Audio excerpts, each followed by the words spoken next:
it takes 5 years to go from idea to product in market. And the growth of BYD, just as one brand, 460% increase in terms of volume sales in a year. He said, the thing you really need to understand about Chinese automotive manufacturing is what we have mastered is micro-manufacturing. These cars are much better than you realize. They're coming in volume, and you need to be paying attention. Welcome to this week's episode of the Drivetime Podcast. I'm in Toronto this week with a number of amazing guests. So stay tuned for the next 2 weeks. In fact, stay tuned for the next 4 weeks. You're going to get some Canadian specials with Niel Hiscox from Universus Media and also with Ovin, which is the innovation network here in Canada.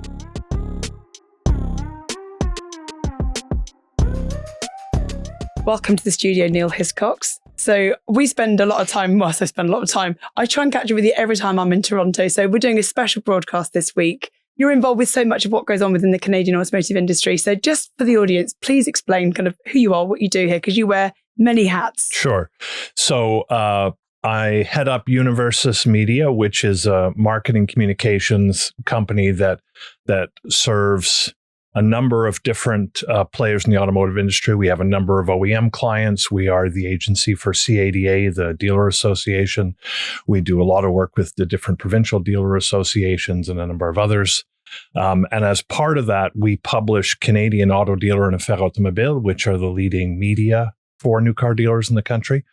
And then I head up Clarify, which is a research and advisory firm that is doing a lot of work in customer experience and really understanding what the needs of customer experience are and how we elevate that. But we've also had a number of big research projects we're doing with CADA that have been casting some interesting light on things in the industry.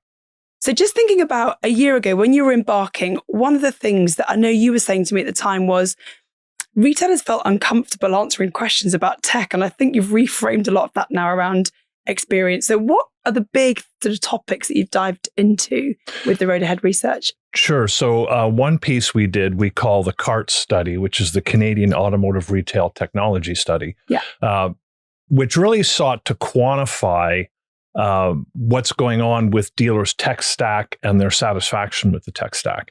And we've known for a long time that at the retail level, retailers have all kinds of different pieces that are getting bolted together. The DMS and CRM systems and the website platforms that are sort of the foundations of it. But lots of different things are being bolted on, lots of questions around data and how you improve the structure of your data. And, with the goal of, if we could have one customer record, one source of truth, much harder to achieve than it is to say it. Yeah. And obviously with the customer pathway starting online, what that handoff to the dealership looks like, that becomes really important too. So what we wanted to do with the first CART study, and this is going to be an annual study, and hats off to RBC, they stepped up and made a 3-year commitment. So because the intent really is to do this every year, was to establish foundation. And in some ways, I think the things we found may not have been all that surprising, but it was interesting to be able to quantify them and to be able to then understand how they change over time. Yeah. One of the things that I thought was unique in how we did it is we surveyed dealer principals to understand from a strategic standpoint, from business leadership, from an investment standpoint, what the view was. But we also surveyed end users to understand, for those who are actually using these tools every day, what it looks like. Yeah, I think that's the thing, isn't it? There are so many different user groups. There are those that need to understand. So the customer, the retail experience from a consumer's point of view, you and I go and buy a vehicle, how that actually, the experience we have, how the retailers are managing all of those disconnected systems to facilitate that experience or that sale, and then how you then extract data out of the back of that experience. So what is it you need to know? What are you tracking? Did you delve into like the KPIs? Are retailers thinking about what they're tracking in terms of performance around, or anything, whether it's stock valuation or stock turn, or what are the things that they're really looking at the minute? Or are we serving them well enough with that at the moment? I think for me, the main takeaway was the sense of the fit between my business problems, what I'm trying to achieve in my business, and how well the technology I'm putting in is addressing that. And I think a second piece is how much of the technology I've put in am I making use of? Yeah. And those two things are really what are dominating the sense of, am I satisfied with where I am or not? Yeah. And it's pretty clear that, to oversimplify a little bit, I think the tech industry is understandably a bit guilty of selling features rather than talking about business case and business usage. Yeah. So I think there's a sense on the dealer side that I'm being asked to, or the burden is landing on me to, amid all of these offerings that are coming my way, to try to figure out which one fits my business the best. Yeah. And as opposed to maybe feeling that sales process is really starting first and foremost with where are you at with your business? What are the things you're really trying to achieve? And then having technology choices fall out of that. Yeah. And we see that manifest itself on all kinds of different ways. I mean, there are companies now that really exist to help simply advise on technology choices. And a lot of them are working with the OEMs to try to shorten the list of recommended tools to dealers. But, fundamentally, I think the opportunity for both dealers and technology vendors is just to change the conversation. If you can understand the problem that you're solving, what is it that retailers need to understand more? And you're working obviously with OEMs as well as the retailers and getting involved with lenders. So RBC are getting involved. How are we helping them to create that relationship with their customers, and how are you then tracking that? So I think how we then extract data out of the backs of these systems to help you track and understand. One of my colleagues was actually at NADA last week, and they said there were just so many new AI startups, and you go, really? A lot of it is just, I don't know whether there's like a word for pretend AI, but they're just like calling it AI for the sake of it. And I'd really love to understand, as you're speaking to OEMs and retailers, the readiness that I think a lot of people are not really quite sure still what their strategy is around AI, or how they're managing all of that. Ultimately, it's about how you, first of all, get your data in the right place to then be able to query that data. I think that's the bit that's missing, is that you've got all these disconnected systems. And you mentioned having people that can help you make sense of that. So solution architects that will look under the back end of your business and see, okay, what tech do you really have in here? And then how are you using it? And how are you joining it up? I think that's the thing, that we've still got so much, like people will buy the features and then they haven't figured out how to connect it all up. So you end up with lots of people logging into and out of lots of systems, rather than having we need to make this thing more efficient. How do we do that first and foremost? So, which is a significant challenge, because you're right. If you don't have your data in a good spot, then AI tools can't do what they're supposed to do. I mean, at the end of the day, everything they do is simply math, and they're doing math on a pool of data. Yeah. And if your pool of data is a mess, the math that can be done is going to be a mess. Yeah. Yeah, you're absolutely right. I mean, NADA was just, AI all over the place. But AI blindness now. It's like, but I think amid all that, there were some interesting conversations. I had a long conversation with one of the big DMS providers around exactly this, around, in effect, the work that needs to be done beforehand to go in to understand how data sits, where are your data silos, are they able to talk to each other? And how do you make that stuff happen first, to then put yourself in a position where you can take advantage of it? And of course, people are also, or dealers and their teams are also trying to understand, frankly, as we are as a business, beyond industry specific, vertical specific tools that are incorporating AI for different types of functionality? Yeah. What are even the roles of some of the public tools? When is your data truly secure behind a proper wall versus when it isn't? And all these sorts of questions. But certainly one of the things that came out from the CART study is dealers are absolutely leaning in. I mean, there's a sense of urgency to take advantage of these things, to bring them into the business. Not surprisingly, I think where we're seeing it initially is at the front end and the sales and the marketing and the CRM side of things. And I think there's an awful lot of opportunity in sort of more of the, let's call it the plumbing of the dealership, and probably finding efficiencies there, and also service F&I as well. But that first focus has been on that outbound. But so they're feeling a sense of urgency, but also a sense of uncertainty as like, has this actually taken steps toward producing an ROI yet? Yeah. And I think the other thing that we saw is a bit of a disconnect in the numbers between the extent to which some of the leadership of the stores, where they felt they were with AI, versus end users, and to the extent that they were using it as part of their day-to-day, which also suggests you're probably getting a fair amount of usage of things like ChatGPT or Claude or Grok or Gemini, as a writing assist and that sort of thing. Yeah. So, I think one of the things that we were certainly left with is the idea that there needs to be a pan-organization approach to this. It can't be departmental. It can't be siloed. There has to be some ground rules and some, I think, strategic direction that everything then falls into. But it's hard to take the time to do that at the same time that you're running your store and everybody's doing their job. Yeah.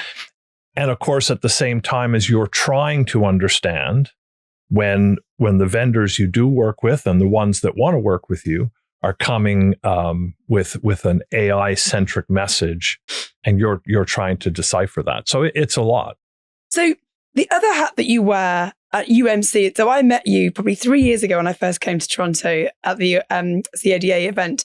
And it's such an impressive event, Niel. You put so much work into it as a team to get incredible speakers. It's very well attended. It sells out every year. So what have you been sort of focused on building up to CADA 2026? What have been the sort of key topics, and where do you go for inspiration? How do you kind of sense check what you're bringing and how you kind of bring all of that together? Because you work really closely with CADA as an organization to bring Yeah, well, certainly part of it is being out and about a lot. So, a couple of years ago, we all remember we had Michael Dunn come up, and he gave a presentation on the Chinese OEMs, and that was fascinating to watch, because I think it's fair to say, notwithstanding the seniority of the people in the room and the experience of the people in the room, that they were both surprised and probably not entirely ready for his message, which was these cars are much better than you realize. They're coming in volume, and you need to be paying attention. He had a picture of Godzilla up on the screen, and it was really a mic drop. It was Mike sort of came up and said, "You guys have a big problem coming your way." Dropped the mic and said, "See you later." Is it a problem or is it a change? And I actually, I spoke to a couple of retailers that year, and there was one guy I remember speaking to, I can't remember his name, but they'd been selling the same brand, like family business, multi-generational. They've been loyal to the same brand for a number of years. And they're like, how do we deal with all of this, change? But you're, as a retailer, you have the control and the choice of what you put on your shelf as a retailer, as you're serving your customers. And what we've seen, Niel, in the UK, we were looking at the SMMT data last week, and the growth of BYD, just as one brand, 460% increase in terms of volume sales, this just in a year. Obviously, lower base, but growth. But the projection of and their expectation of what they're going to be bringing into the UK market is significant. They're building ports to be able to offload their product. And that was what Michael was saying, I think, a couple of years ago. It was like, they're building the ships to bring the product to your market. Yes, retailers have choice. But there's some not insignificant challenges around that. So Canada is a mature market. If you have, whether it's BYD or Chery or Geely or Xpeng, whoever comes in, whatever level of share they achieve, it's going to come at the expense of other brands. Of course. So yes, I may be a dealer group that has the opportunity to set up a Chery store or a BYD store. I've got the capital investment I need to put around that, and that's great. And then with the expectation of growth, there's a projection to get an ROI on that. But I've also got a recently imaged Volkswagen store or a recently imaged that I'm probably going to see some pressure on. So it's I've seen an image in a number of times when one is talking about dealers, it's like squeezing a water balloon. And if there's pressure here, they can find growth over there. Yeah. And yes, that's true, but there's still cost and complexity to that. There's opportunity and there's challenge. And it works its way through the whole system. I was speaking to one of the Chinese OEMs here in Toronto. I've been talking with them for probably about a year and a half, trying to understand what they're thinking with Canada. And obviously with the new deal Canada signed with China, and now we've opened the door a crack, and with an initial allotment of 49,000 vehicles, it was interesting. I was talking to this guy, and he said, yeah, when that allotment was announced, he said, my boss put his hand on my shoulder and said, "That's your budget." So, yes, there will be opportunity and there will be challenges as well. Just thinking about, because obviously we report mainly on technology, and we want to try and elevate a knowledge and understanding and a comfort around technology. Is that something that we talked about, systems within the dealership, but also tech within the vehicle? Because obviously these vehicles are coming in highly spec'd, software-defined vehicles. There's lots of, additional functionality within the vehicles. How does that kind of sit with these retailers that are used to the brands they've been selling for years? Are they comfortable, nervous, happy, sad? What's the kind of excited? Interestingly, certainly my one of my takeaways from playing with some of the vehicles that we did over in China is the in-vehicle technology is where you see the gap the largest. It's in part because they have to be, because it's simply a much more digital-centric society. The Chinese consumer lives much more of their life via their digital device than a typical North American does, in no small part because the Chinese government simply said, you have no choice. This is how a service is going to be delivered. Yep. Period. But as a result, the automotive industry in China behaves more like the electronics industry does than our car industry. And I'll give you a couple of illustrations of that. I mean, we were talking about product refresh. And here we will typically have, a 5-year cycle with a mid-cycle refresh and then a full redesign. And we were talking with a number of both consultants and people at the OE level over in China, and they said the expectation of the Chinese consumer, particularly younger Chinese consumers, is it's much more like we see, every September, Apple launches a new iPhone. They have that expectation that, so I can't keep up with those. I mean, I can't keep up with it. I'm like, what number are we on now? And I've still got. So now imagine extrapolating that to cars. So I think, we were in conversation with one of the OEMs here, and they were inquiring, I'll put my Clarify hat on. They were inquiring, could we do Canadian consumer clinics around their vehicles? They knew exactly which vehicles they want. This was long before the announcement, the China-Canada deal. They knew exactly which vehicles they wanted to bring. They wanted to know if we could do consumer clinics to find out what Canadian consumers think. Is there anything need to change? All the rest. And I said, yeah, absolutely, we can do that. I said, I'm curious. So will you get that feedback back? What happens next? Because I said, the whole time I've been in this industry, I keep hearing, it takes 5 years to go from idea to product in market. As an example, I was at an event in Detroit last year where the head of strategy for VW was talking about EVs, actually 2 years ago now.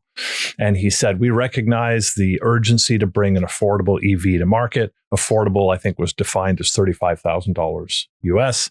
And he said, we're working flat out to make that happen. And someone in the audience says, what does flat out mean? And he said, 5 years. So I gave this example in this meeting, and the guy I was talking with, he chuckled and he said, look, I've been in this industry for 3 decades. I keep hearing 5 years, 5 years, 5 years.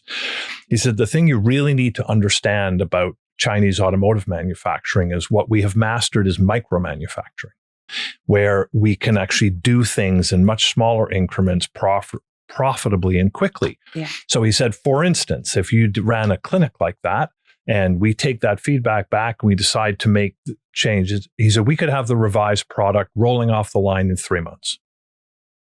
I mean, 5 years, 3 months. And this becomes, I think, one of the real concerns, if you think about certainly pre the deal that Canada has just made, where you say we're going to keep North America, or fundamentally Canada and the US, as an island protected by these tariff walls. Tariff walls can buy you time, but you have to be using the time. But if what you use that time for is to sort of retrench on old product strategies, then in fact, not only are you not using the time to close the gap, but the gap is widening. Yeah. You're giving a competitor more of a head start, and it's a competitor that's running faster than you anyway. So it's going to be really interesting to see. Now, there are certainly some good things happening, and I think certainly GM comes to mind as I think someone who's doing some really interesting things on the product front. But there's no question, it's a different world over there, and even we have for most of the last decade been anticipating, waiting for, not sure about an Apple car. And finally, Apple said, no, we're not going to do this. This is just too complicated. And then you look at Huawei and Xiaomi, and that's exactly what they did. You've mentioned a couple of times the political decision, obviously, to have agreements now with China to enable that trade, with other countries. We're doing the same. I think a lot of people are looking at their trading partners and how you kind of seamlessly transact cross-border. How did that land with the industry when that was kind of announced? Well, I think initially, and still in a number of quarters, I think it landed very badly. Really?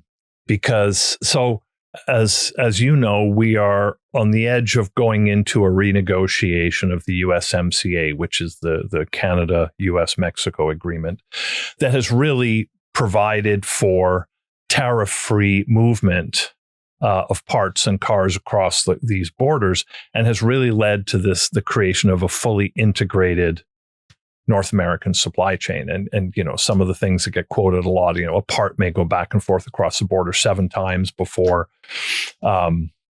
it lands in a final vehicle.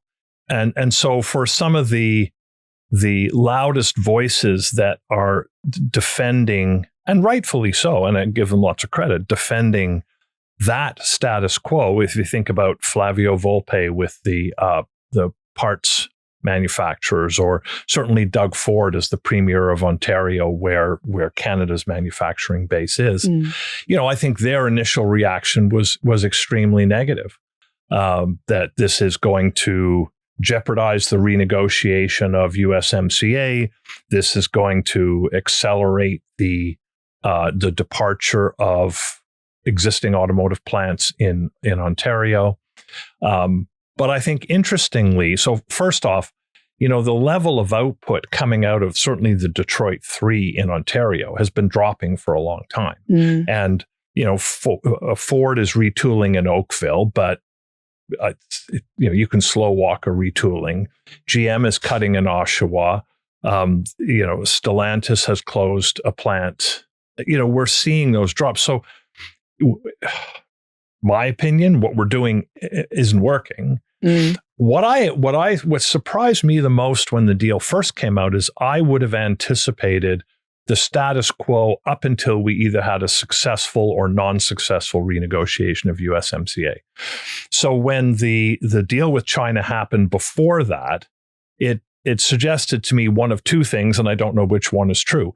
It suggested to me that either, the Canadian government has access to lots of back channels that I can only imagine.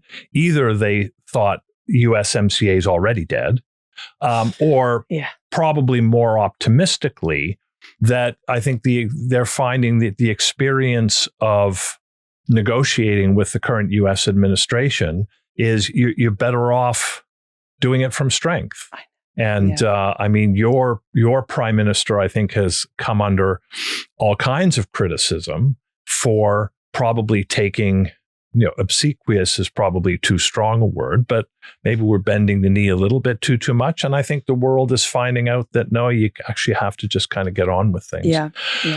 But I thought it was really interesting that while, to use Doug Ford as an example, while his initial reaction was so negative, he had a meeting with Prime Minister Carney where I think he was given a broader and deeper look at the overall automotive strategy. And it was interesting how his pendulum just swung right around they had it was a great PR moment. They had lunch at a pizza place, and the tone coming out of that was completely different.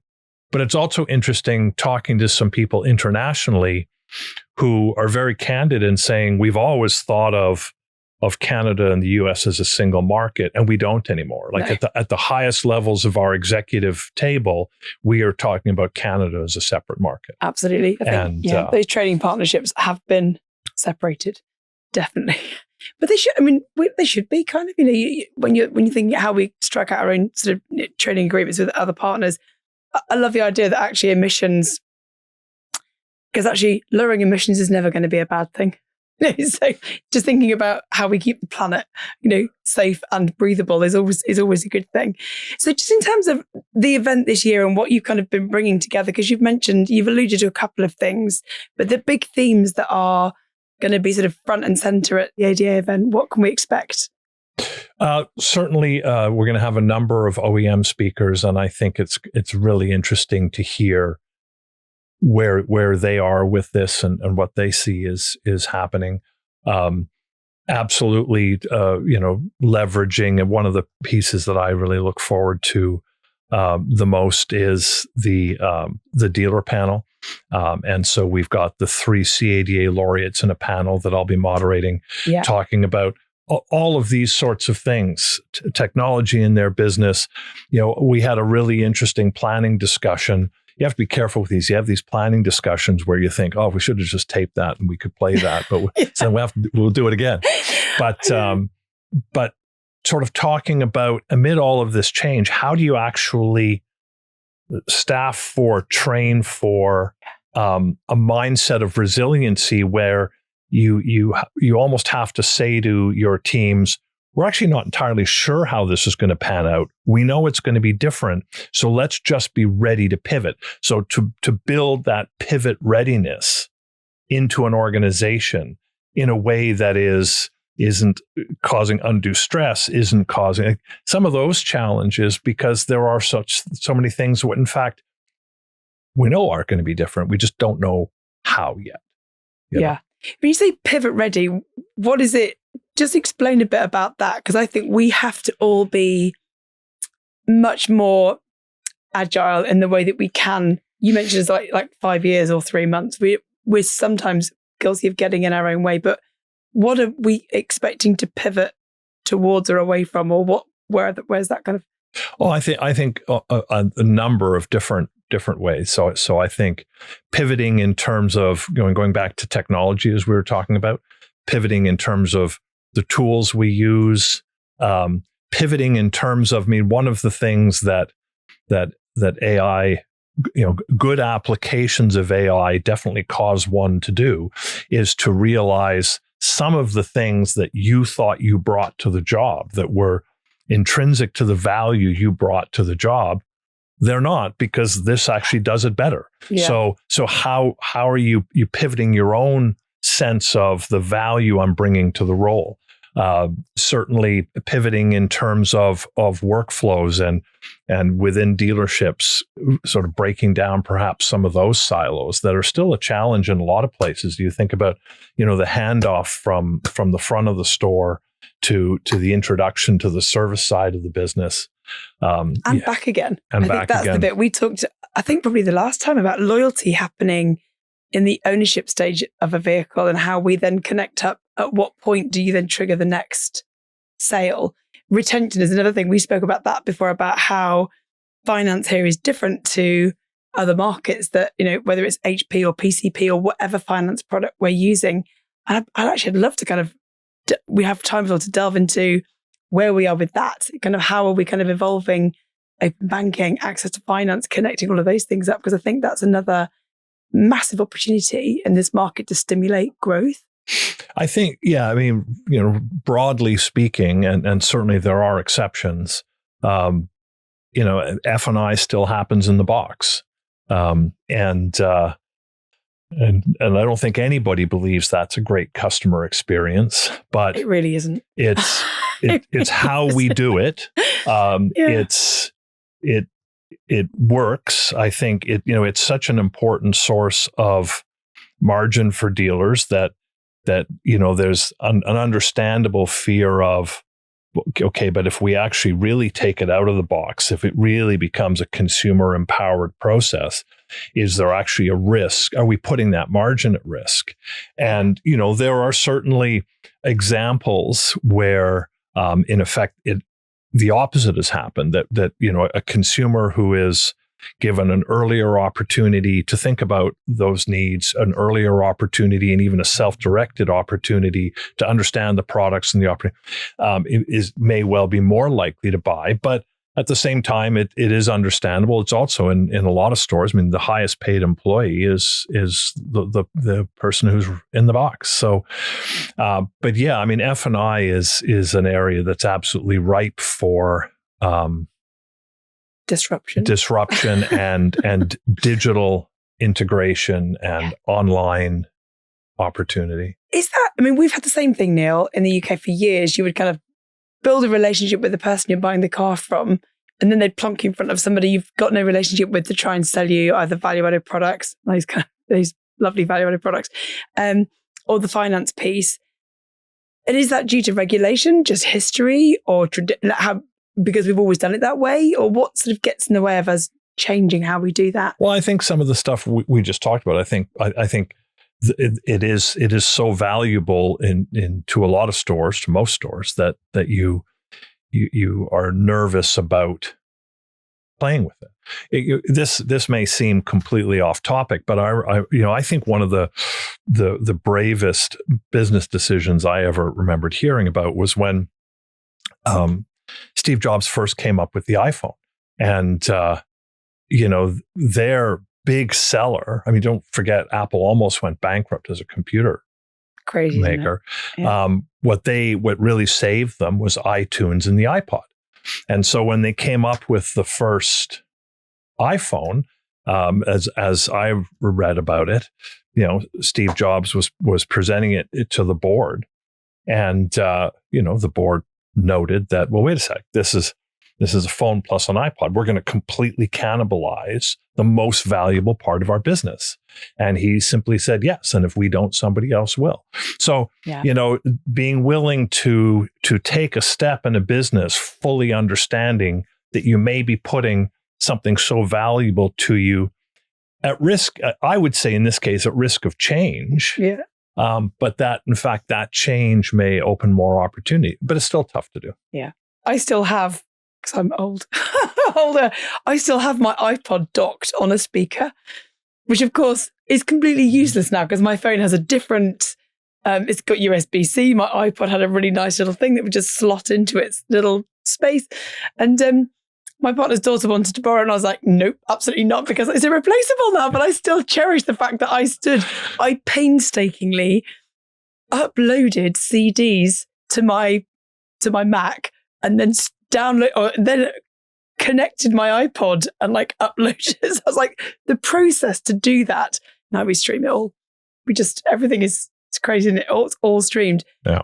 the OEMs, you mentioned you've got OEMs at the event this year, which is great because that's kind of new. I think you've had them, but not really. I've not heard you speak of OEMs in that way before. Yeah, well, I think we've had, I mean, in a number of different ways, we've had OEM panels and sometimes as keynotes and sometimes as so I think we have tried to it's a really important, it's a critical voice, critical perspective, critical, I mean, interestingly, sort of harking back to the CART study, one of the things that came out in the data was, I wasn't sure if it was actually better than I expected to be or worse, but I would say dealers are kind of split on whether their OEMs are a good partner in this whole tech challenge, and but perhaps not surprisingly, one thing that was clear is that the Asian OEMs are seen as the best partners of the bunch, and the Detroit 3 is the worst. So interesting. I thought that was interesting. Isn't but it? So Kia, Mazda, Toyota, those OEMs, Toyota, Honda, really good partners. Yeah, interesting. I mean, they are. I work with those OEMs in the UK, and they're very customer centric, and they have great product as well. Actually, so Kia have brought out some amazing product.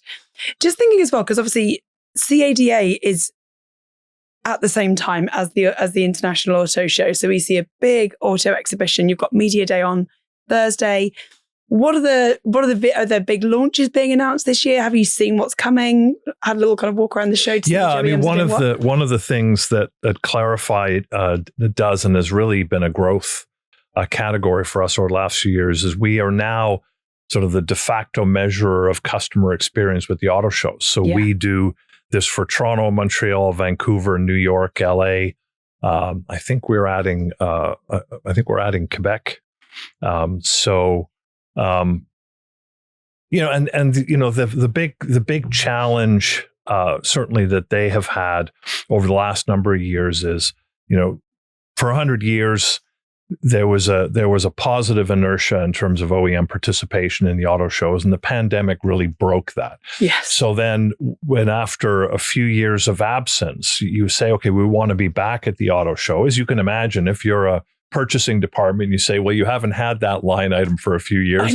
You managed to get by fine. Why do you need it? And it is expensive. Exactly. And so really what we've been doing is surveying attendees on everything from the brand consideration set they come to the show with, how that brand consideration set is altered by what they see and also critically don't see at the show.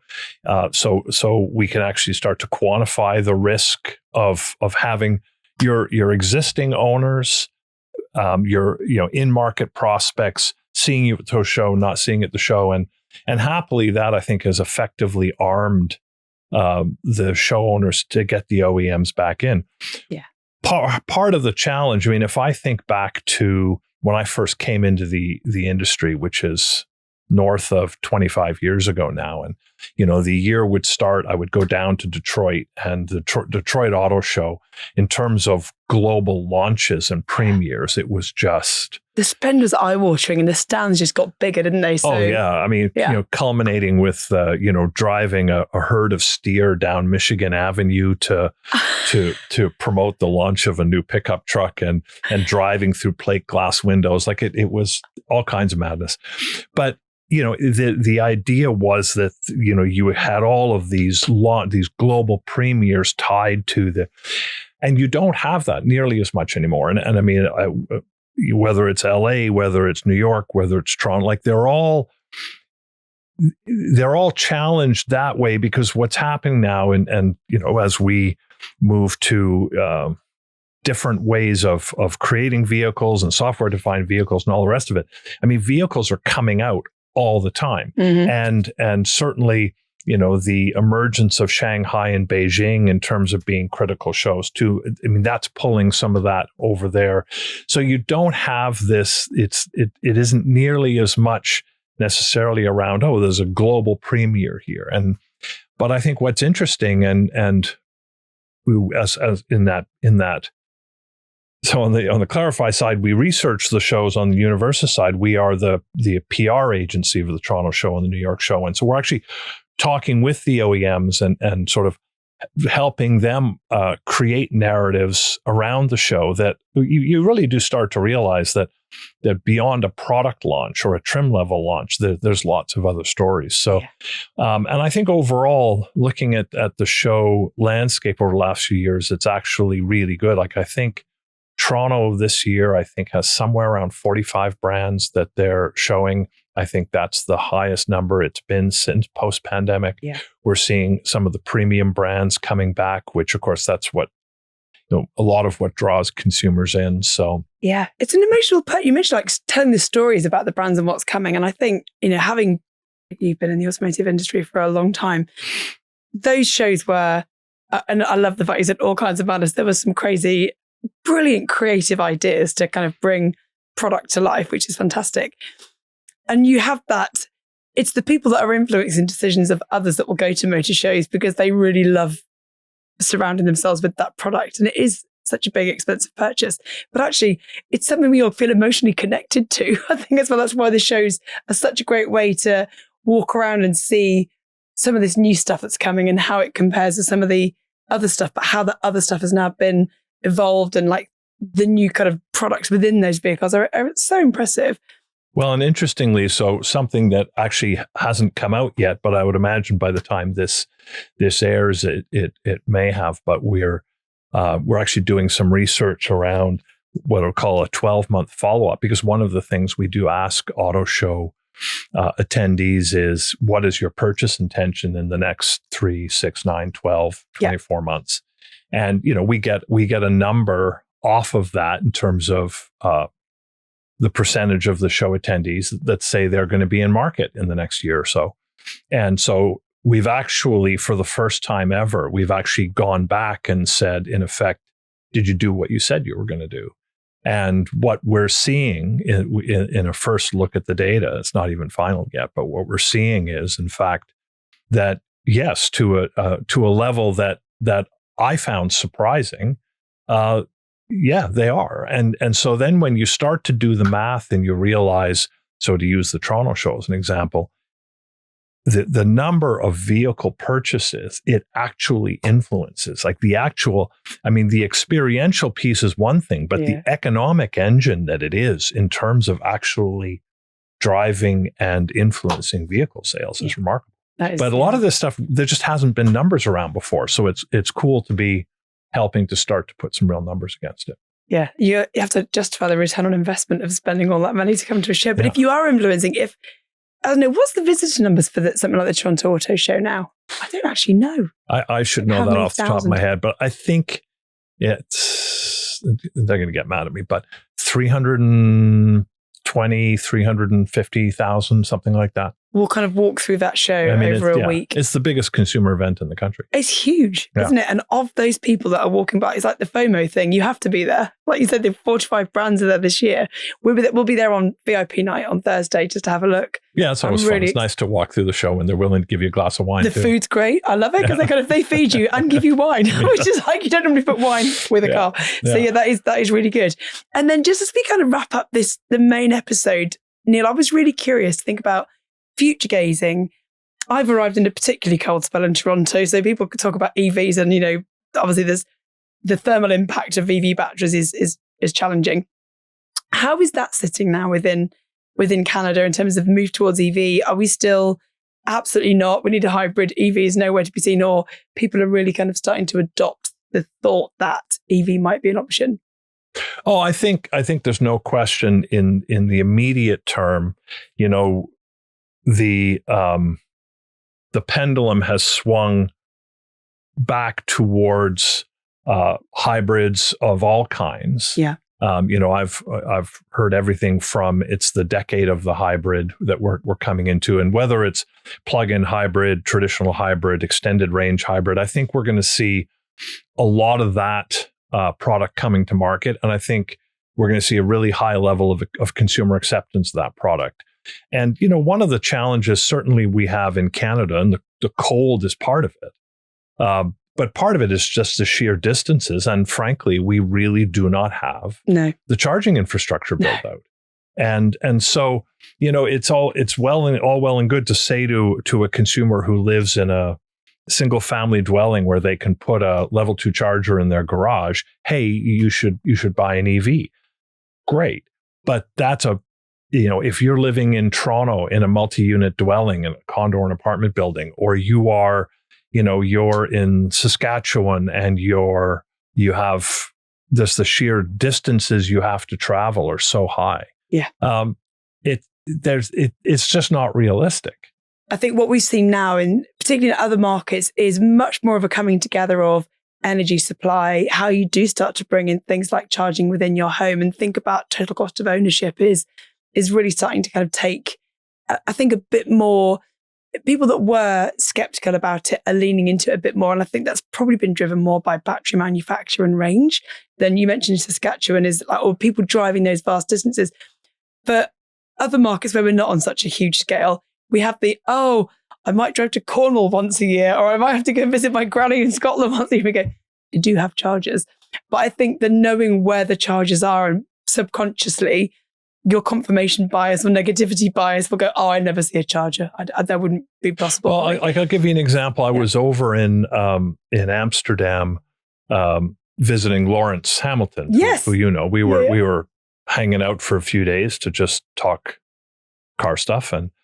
And so on the one Sunday, we thought, hey, it'd be fun we'll drive into Belgium and go find a good spot to go for lunch. Yeah. And he has an EV. He has a Lucid Air. And so drove no problem. On the way back, we realized we were going to need to get a charge. So, I simply fired up the map app on my phone, said, where's the nearest charger? It was the next exit over. We pulled up. It was spotless. It was modern. It was flawless. The whole thing worked beautifully. Yeah. In the time it took to walk back to go to the washroom and come back, it had put enough range in onto the battery that we happily drove off. So it was as normal a stop as one would make. Yeah. But we're not yet at a point in Canada where we can do that. And so that has to move hand in hand with it. So I think absolutely. I think we're going to see an awful lot of hybrid product. I think there's going to be a lot of consumer excitement around hybrid product. I think that's going to give the OEMs an opportunity to also, frankly, sell some vehicles that can also then fund for further future EV development. But I think that's where we are as a market here.